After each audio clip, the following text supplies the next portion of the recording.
Hello everyone. Today we will study animals and their forms and functions. You have learned that the smallest unit of the living organisms is the cell. They are the building blocks of the living body. Some living things are made of only one cell. They are called unicellular organisms, for example, amoeba and paramecium. All the life activities are carried out by the single cell. Most of the living things are made of more than one cell. They are called multicellular organisms. In multicellular organisms, different life activities are carried out by different groups of cells. For example, neurons help in carrying the signal. The muscle cells help in movement of the body. Thus, we can say that the work is divided. In the previous chapter, you have learned about the various life activities carried out by different parts of the plant body. Similarly, in animals, various life activities are carried out by different organs of the body. Let us study about them in detail. आज हम पढ़ेंगे animals के forms और functions के बारे में। अब हम ऑलरेडी पढ़ चुके हैं कि कोई भी लिविंग ऑर्गेनिज्म जब बनता है तो उसके बिल्डिंग ब्लॉक्स जो होते हैं वो सेल होते हैं। जैसे हम घर बनाते हैं तो एक एक ईंट जोड़कर मकान बनाया जाता है, उसी तरह से सेल एक दूसरे के साथ जुड़कर एक लिविंग ह्यूमन बॉडी बनाते हैं या कोई भी लिविंग बॉडी बनाते हैं।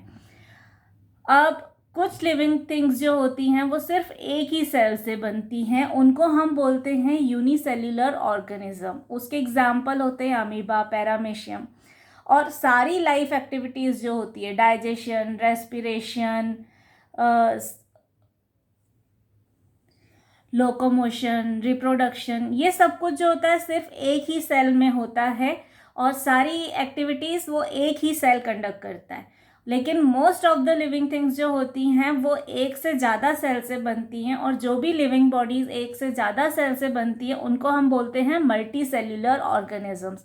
और मल्टी सेल्यूलर ऑर्गेनिजम्स जो होते हैं उसमें जो डिफरेंट लाइफ एक्टिविटीज़ होती हैं वो डिफरेंट ग्रुप्स ऑफ सेल्स जो हैं वो कंडक्ट करते हैं।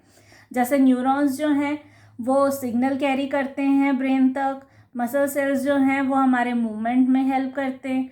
इसलिए काम जो है वो सेल्स के बीच में डिवाइड हो जाता है और हर सेल अपना अपना काम करता है। अब पिछले चैप्टर में हमने पढ़ा था कि जो लाइफ एक्टिविटीज़ प्लांट्स में होती है वो डिफरेंट पार्ट्स ऑफ जो प्लांट होते हैं वो कंडक्ट करते हैं। उसी तरह से एनिमल्स में भी जो डिफरेंट लाइफ एक्टिविटीज़ होती हैं वो कैरी आउट होती हैं डिफरेंट ऑर्गन्स से। तो अब इनके बारे में हम डिटेल में देखते हैं। Tissues and organs. You know that in a multicellular organism, different life activities are carried out by different groups of cells. A group of cells performing a particular function is called tissue. For example, muscles, nerves, blood, bones are different types of tissues found in the body. अब जो भी multicellular organisms होते हैं उसमें multiple cells होते हैं, group of sales होते हैं और अलग अलग ग्रुप ऑफ सेल्स होते हैं। तो ये जो ग्रुप्स होते हैं सेल्स के उनको बोलते हैं टिश्यू, और ग्रुप ऑफ सेल्स जो होते हैं उनको हम बोलते हैं tissue. For example muscle tissue, nerve tissue, blood tissue, bones tissue, ये सब डिफरेंट टाइप के टिश्यूज़ होते हैं हमारी बॉडी में। Different types of tissues work together to form a particular function and form an organ. Some organs are external whereas some are internal. The different organs of the body are stomach, heart, kidney, liver, eyes, ears, etc. Every organ of the body performs a particular function. For example, heart is responsible to pump blood and send it to all parts of the body, and stomach helps to digest a portion of the food. अब जो different type के tissues होते हैं वो सब एक साथ मिलकर कोई एक पर्टिकुलर फंक्शन परफॉर्म करते हैं, और जो ऐसा ग्रुप ऑफ टिश्यू होता है जो एक पर्टिकुलर फंक्शन परफॉर्म कर रहा होता है उसको हम बोलते हैं ऑर्गन। कुछ ऑर्गन्स एक्सटर्नल होते हैं, कुछ इंटरनल होते हैं, जैसे स्टमक, हार्ट, किडनी, लिवर, ये सब हमारे इंटरनल ऑर्गन्स हैं। आईज, ईयर्स, नोज, हैंड्स, ये सब हमारे एक्सटर्नल ऑर्गन्स हैं।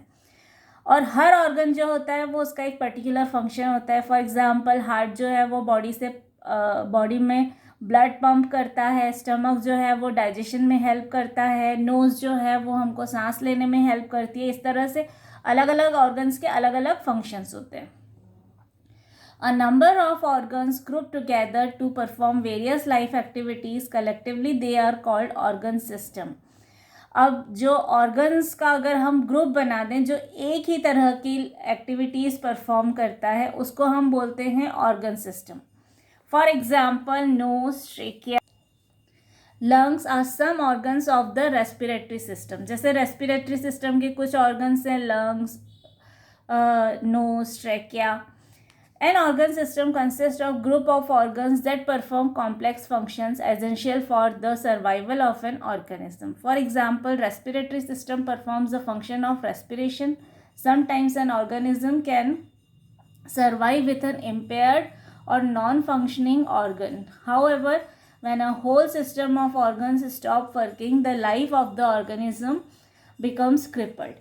अब हर ऑर्गन सिस्टम जो होता है उसमें ग्रुप ऑफ ऑर्गन्स होते हैं, वो एक तरह का कोई कॉम्प्लेक्स फंक्शन जो है वो कैरी आउट करते हैं जो कि हमारे सर्वाइवल के लिए ज़रूरी होता है. जैसे कि रेस्पिरेटरी सिस्टम जो होता है वो पूरा फंक्शन करता है रेस्पिरेशन का.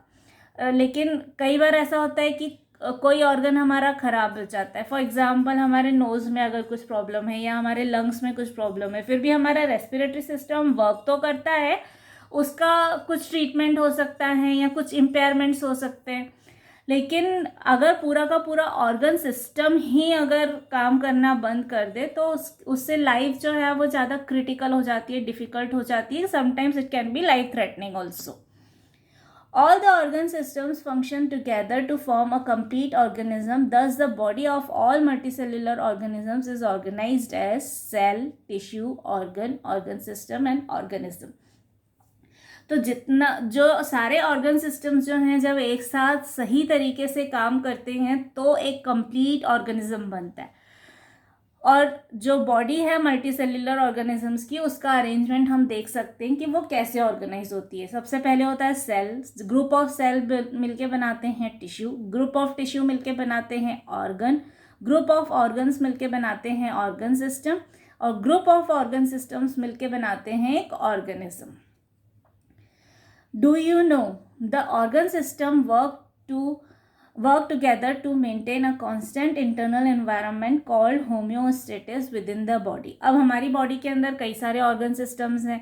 रेस्पिरेटरी सिस्टम है, डाइजेस्टिव सिस्टम है, सर्कुलेटरी सिस्टम है, रिप्रोडक्टिव सिस्टम है. ये सारे सिस्टम्स जो हैं वो एक दूसरे के साथ कोऑर्डिनेट करके चलते हैं, एक दूसरे के साथ मिलकर काम करते हैं. उस इन्वायरमेंट जो वो इन्वायरमेंट क्रिएट करते हैं, इंटरनल इन्वायरमेंट, उसको बोला जाता है होम्योस्टेटिस.